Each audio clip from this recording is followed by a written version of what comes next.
Was Kiran okay with this? Yeah, Kiran ಯಾವತ್ತೂ ನನಗೆ ಅದು ಮಾಡಬೇಡ ಇದು ಮಾಡಬೇಡ ಅನ್ನೋ. ಕಿರಣ್ ಇಸ್ ಲೈಕ್, ನಿನ್ನ ಡಿಸಿಷನ್ಸ್ನ ನಾನು ಬರೋದಕ್ಕಿಂತ ಮುಂಚೆಯಿಂದ ನೀನೇ ತೊಗೊಳ್ತಾ ಇದೆಯಾ, ನಿನ್ನ ಡೆಸಿಷನ್ಸಲ್ಲಿ ನೀನು ಯಾವಾಗಲೂ ರೈಟ್ ಆಗಿದೆಯಾ ಅಂದಮೇಲೆ you can just take the opinion. ನನ್ನ ಹತ್ರ ನೀನು ಒಪಿನಿಯನ್ ತೊಗೋಬೋದು ಅಷ್ಟೇ, ಬಟ್ ನನಗೆ ನಿನ್ನ ಪರವಾಗಿ ಡೆಸಿಷನ್ಸ್ ತೊಗೊಳ್ಳೋದನ್ನು ಬಿಡಬೇಡ. ನೀನೊಂದು ಇಂಡಿವಿಜುವಲು, ನಿನ್ನ ಐಡೆಂಟಿಟಿನ ನೀನೇ ಕ್ರಿಯೇಟ್ ಮಾಡ್ಕೊಂಡಿದ್ಯಾ, ನಾನೊಂದು ಫ್ರೆಂಡಾಗಿ ನಿಂತ್ಕೊಂಡು ನಿನಗೆ ಸಪೋರ್ಟ್ ಮಾಡ್ತೀನಿ ಹೊರತು ನೀನು ಇದನ್ನೇ ಮಾಡು ಅದನ್ನೇ ಮಾಡು ಅಂತ ಹೇಳಲ್ಲ. ನೀನು ಆ ರೈಟ್ಸ್ನ ಯಾರಿಗೂ ಕೊಡಬೇಡ. Kiran as the first personality ನನಗೆ ಹೇಳಿದ್ದು, ನಿನ್ನ ಜೀವನದ ರೈಟ್ಸ್ನ ಯಾರಿಗೂ ಕೊಡಬೇಡ. Very good. ನಿನ್ನ ಜೀವನದ ರೈಟ್ಸು, ನಿನ್ನ ಜೀವನದ ಡಿಸಿಷನ್ಸು ನೀನೇ ತೊಗೋಬೇಕು. ಸಪೋರ್ಟ್ ಬೇಕಾ, ನಾನು ಮಾಡ್ತೀನಿ. ರೈಟ್ ಆ್ಯಂಡ್ ರಾಂಗ್ ಕೇಳ್ತೀಯಾ, ನನ್ನ ಒಪಿನಿಯನ್ನ ನಾನು ಹೇಳ್ತೀನಿ. ನನ್ನ ರೈಟು ನಿನಗೆ ರಾಂಗಾಗಿ ಕಾಣ್ಬೋದು, ನಿನ್ನ ರಾಂಗು ನನಗೆ ರೈಟಾಗಿ ಕಾಣ್ಬೋದು. ಸೊ ಡಿಸಿಷನ್ ನೀನೇ ತಗೋ, ಏನಾದರೂ ಇರಲಿ. ಸೊ ಹಾಗಾಗಿ ಹೀ ನೋಸ್, ನಾನು ಯಾವುದೇ ಕರಿಯರ್ ಓರಿಯೆಂಟೆಡ್ ಏನೇ ಒಂದು ಡಿಸಿಷನ್ಸ್ ತೊಗೊಂಡ್ರು ನಾನು ತುಂಬ ಯೋಚನೆ ಮಾಡಿ ತೊಗೊಳ್ತೀನಿ. ನೀವೀಗ ನನ್ನ ಜರ್ನಿ ಇಷ್ಟು ವರ್ಷ ಅಂತ ಹೇಳಿದ್ರಿ ಅಲ್ವಾ, ಇಷ್ಟು ವರ್ಷದಲ್ಲಿ ಟಚ್ವುಡ್ ನಾನು ಚೂಸ್ ಮಾಡಿರುವಂಥ ಪ್ರಾಜೆಕ್ಟ್ಗಳು ಎಲ್ಲನೂ ಸಕ್ಸಸ್ಫುಲ್ಲಾಗೇ ಇದೆ. ಆ್ಯಕ್ಚುಲಿ ಹೌದು.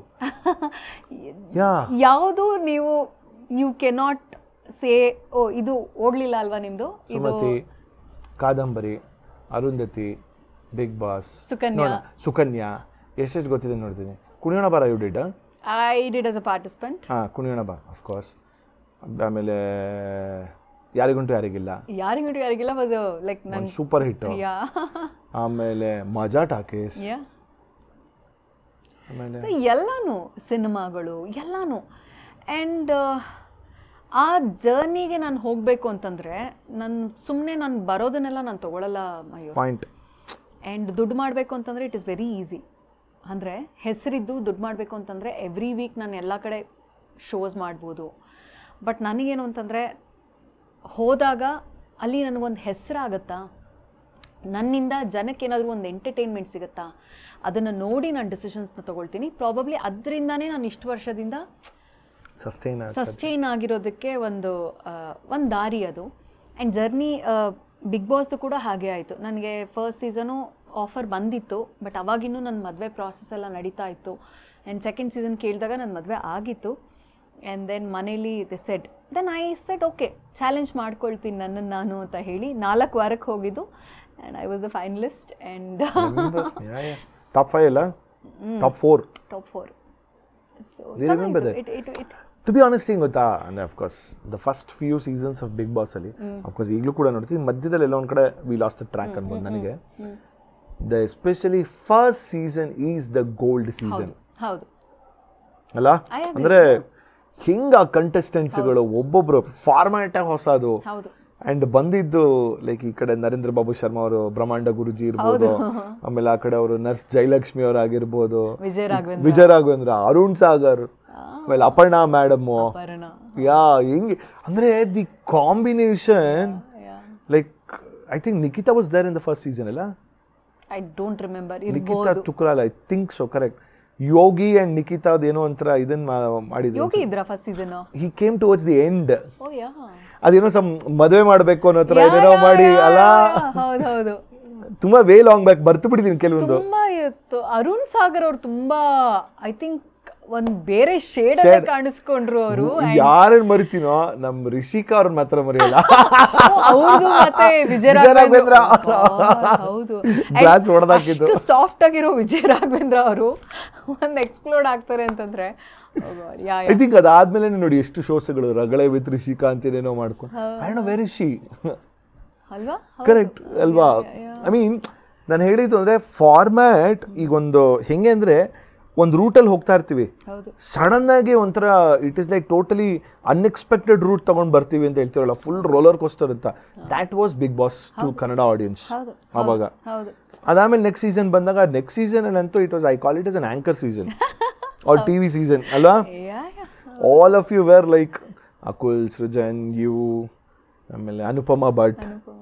So every one under one ರೂಫಲ್ಲಿ ಹಾಕ್ಬಿಟ್ಟು ಗುರುಪ್ರಸಾದ್ ಸರ್ ಎಲ್ಲರೂ ಇದ್ದಿದ್ದು. And that only that one season happened in Suvarna. ಹೌದು, ಎಸ್ ಯು ಆರ್ ರೈಟ್. ಆಮೇಲೆ ವಾಪಸ್ when it came E TV Colors I think from there onwards. ಹೌದು ಹೌದು. ಬಟ್ ಬಿಗ್ ಬಾಸ್ ಬಗ್ಗೆ ಯಾರು ಏನು ಬೇಕಾದರೂ ಹೇಳಿ ಮಯೂರ್, ಬಟ್ ಅದು ಐ ಥಿಂಕ್ ಒಂದು ಜೀವನದ ಒಂದು ಪಾಠ ಕಲಿಸ್ಬಿಡುತ್ತೆ ಗೊತ್ತಾ. ಪಾಯಿಂಟ್. ಅದು ಏನೇ ಶೋ ಇರ್ಬೋದು, ಕ್ಯಾಮ್ರಾಗಳಿರ್ಬೋದು, ದುಡ್ಡುಗೋಸ್ಕರ ಮಾಡ್ತಾ ಇರ್ಬೋದು, ಆಬ್ವಿಯಸ್ಲಿ ಅಲ್ಲಿ ಹೋದಾಗ like you get your payments. ಅದೆಲ್ಲ ಒಂದು ಕಡೆ ಆದರೆ ಒಂದು 14-15 ಜನ ಗೊತ್ತಿಲ್ಲದೆ ಇರೋರ ಮಧ್ಯೆ, ಒಂದು ಗಡಿಯಾರ ಇಲ್ಲದೆ, ಒಂದು ಫೋನ್ ಇಲ್ಲದೆ, ಅದೇ ಮುಖಗಳನ್ನ ನೋಡಿಕೊಂಡು, ಊಟ ಇಲ್ಲದೆ ನೀವು ಸರ್ವೈವ್ ಆಗೋದಿಲ್ಲ. ಊಟ ಅಂತಂದರೆ ಏನಾಗುತ್ತೆ ಗೊತ್ತಾ, ಒಂದು ಸರ್ಟನ್ ರೇಷನ್ ಇರುತ್ತೆ ಅಷ್ಟೇ. ಈಗ ಒಬ್ಬೊಬ್ಬರು ಅಪಿಟೈಟ್ ಒಂದೊಂದು ಥರ ಇರುತ್ತೆ ಆಯಿತಾ. ನಮ್ಮ ಸೀಸನಲ್ಲಿ ಅದು ಏನು ಕಥೆನೋ ಗೊತ್ತಿಲ್ಲ, ನಮ್ಮ ಸೀಸನಲ್ಲೇ ಕಡಿಮೆ ಊಟ. ಐ ಥಿಂಕ್ ಊಟನೇ ಇರಲಿಲ್ಲ ಅನ್ಸುತ್ತೆ ನಮ್ಮ ಸೀಸನಲ್ಲಿ. ಸೊ ಲಿಟ್ರಲಿ ಇರ್ತಿದ್ರಿ. ನಾನು ಮೋಸ್ಟ್ ಆಫ್ ದ ಟೈಮ್ ಕಿಚನಲ್ಲಿ ಇದ್ದಿದ್ದರಿಂದ ನಾನು ಯಾರಿಗೂ ಹಸ್ಕೊಂಡಿರೋದು ಬಿಡ್ತಿರ್ಲಿಲ್ಲ. But I use to like portion control ಒಂದು ಬಟ್ಲದ್ದು ಅಳತೆ ಇಟ್ಕೊಂಡು ಎಲ್ರಿಗೂ ಕೊಡ್ತಿದ್ದೆ. ಆ್ಯಂಡ್ ನಾನು ಯೂಶಲಿ ಕಡಿಮೆ ತಿನ್ನೋದ್ರಿಂದ ನನ್ನ ಪ್ಲೇಟಲ್ಲಿರೋದು ಸಮೇತ ಬೇರೆಯವ್ರಿಗೆ ಹೋಗ್ತಿತ್ತು. ಐ ಯೂಸ್ ಟು ಲಿಟ್ರಲಿ ಆ ಥರ ಇರ್ತಿದ್ದೆ. ಬಟ್ ಅದೆಲ್ಲವನ್ನ ಕಲಿಸ್ತು. ಊಟ ಇಲ್ಲದೆ ಹೇಗಿರಬೇಕು, ಒಂದು ಕೋಪ ಬಂದಾಗ ಯಾವ ಥರ ರಿಯಾಕ್ಟ್ ಮಾಡ್ತೀವಿ, ಯಾವುದಕ್ಕೆ ಎಷ್ಟು ಕೋಪ ಮಾಡ್ಕೋಬೇಕು, ನಮಗೆ ಗೊತ್ತಿಲ್ಲದೆ ಇರೋ ಹಾಗೆ ನಾವು ಏನೋ ಒಂದು ನಮ್ಮಲ್ಲಿರೋಂಥ ಒಂದು ಈವಿಲ್ ಇರುತ್ತಲ್ಲ ಅದೆಲ್ಲ ಈಚೆ ಬರುತ್ತೆ. ಎಮೋಷನ್ಸ್ ಈಚೆ ಬರುತ್ತೆ.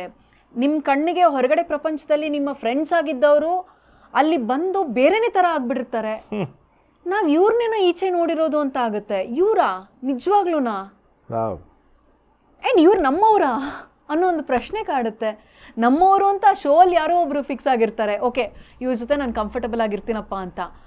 ಒಂದು 50 ದಿನ ಆದಮೇಲೆ ನೋಡ್ತೀವಿ ನಮ್ಮವರೇ ಚೇಂಜ್ ಆಗಿಬಿಟ್ಟಿರ್ತಾರೆ. ಸೊ ಲಿಟ್ರಲಿ ನಮ್ಮ ಜೀವನದ ಒಂದು ಪರಿಚಯ ಇರುತ್ತಲ್ಲ, ಅದೇ ಹೊರಗಡೆ ಪ್ರಪಂಚದಲ್ಲೂ ಆಗ್ತಾ ಇರುತ್ತೆ. ಪ್ರತಿ ದಿವಸ ನಾವು ಹೊರಗಡೆ ಪ್ರಪಂಚದಲ್ಲಿ ಜಸ್ಟ್ ದ್ಯಾಟ್ ಕ್ಲಾಕ್ ಇರುತ್ತೆ, ಫೋನ್ ಇರುತ್ತೆ ಕೈಯಲ್ಲಿ, ಅದು ಬಿಟ್ಟರೆ ಕ್ಯಾಮ್ರಾ ಇರಲ್ಲ, ಜೊತೆಗೆ ನಾವು ಫ್ರೀ ಬರ್ಡ್ ಥರ ಎಲ್ಲಾದರೂ ಓಡಾಡ್ಕೊಂಡಿರ್ಬೋದು ಅನ್ನೋದು ಬಿಟ್ಟರೆ ನಮ್ಮ ಎಲ್ಲರ ಜೀವನದಲ್ಲಿ ಅದೇ ಆಗ್ತಾ ಇರುತ್ತೆ. ಅದನ್ನು ಬಿಗ್ ಬಾಸಲ್ಲಿ ತೋರಿಸಿದಾರೆ ಅಷ್ಟೇ. ಬಟ್ ಅಲ್ಟಿಮೇಟ್ ಏನು ಹೇಳ್ತಾರೆ ಕಾನ್ಸೆಪ್ಟ್